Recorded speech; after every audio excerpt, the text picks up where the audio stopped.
ప్రతి విషయం మనము దేవుని సన్నిధిలో చేరినప్పుడు, ఆయన సన్నిధికి ఆశ్రయించినప్పుడు, అప్పుడు మనకు ఏది కూడా జకరియా కాలంలో కూడా, ఆ యొక్క జకరియా కాలంలో కూడా ఏమన్నది, ఆయన ఆశ్రయించినంత కాలము, ఆయనను ఆరాధించినంత కాలము, ఆయనను సన్నిధిలో మోకరించినంత కాలము, ఆయన సన్నిధిలో ప్రార్థించినంత కాలము, ఆయనతో వెంబడించినంత కాలము, ఆయనను మహిమపరిచినంత కాలము ఆయన ఎలా ఉన్నాడట, వర్ధిల్లుతూ ఉన్నాడట.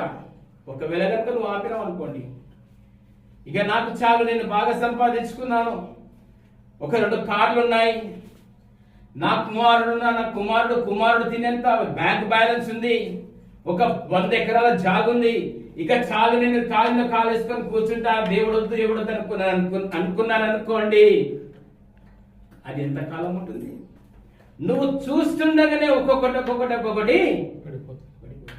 యోబుని ఎంతసేపు అండి, 7 కుమారులు, 3 కుమార్తెలు, ఆ ఒంటెలెన్ని, గుర్రాలెన్ని, గొర్రెలెన్ని, మేకలెన్ని, సమస్తమేంటి అని మొత్తం రాసిండది మనకి గ్రంథంలో.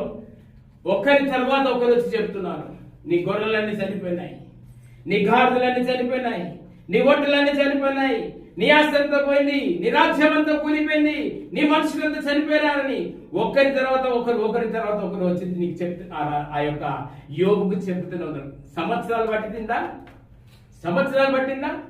పట్టలే. కాబట్టి దేవుని ఆశ్రయించినంత కాలం జకరియా ఏం చేస్తున్నాడట, వర్ధిల్లుతూ వస్తున్నాడట.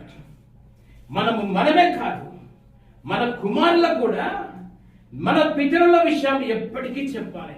అబ్రహాము ఇలా ఆశీర్వదించబడ్డాడు, ఇస్సాకు ఇలాగ ఆశీర్వదించబడ్డాడు, యాకోబు ఇలాగ ఆశీర్వదించబడ్డాడు, యోసేపు ఇలాగా కష్టాలు పడి ఆ యొక్క ఐగుప్తికి గవర్నర్గా ఉన్నాడు అని ప్రతి ఒక్కటి మనం మన కుమారులకు చెప్పుకుంటూ పోతే, మా పితరులు ఇలా ఉండేనట అని వారు కూడా దేవుని సన్నిధిలో చెల్లి తొలగిపోకుంటుంటారు.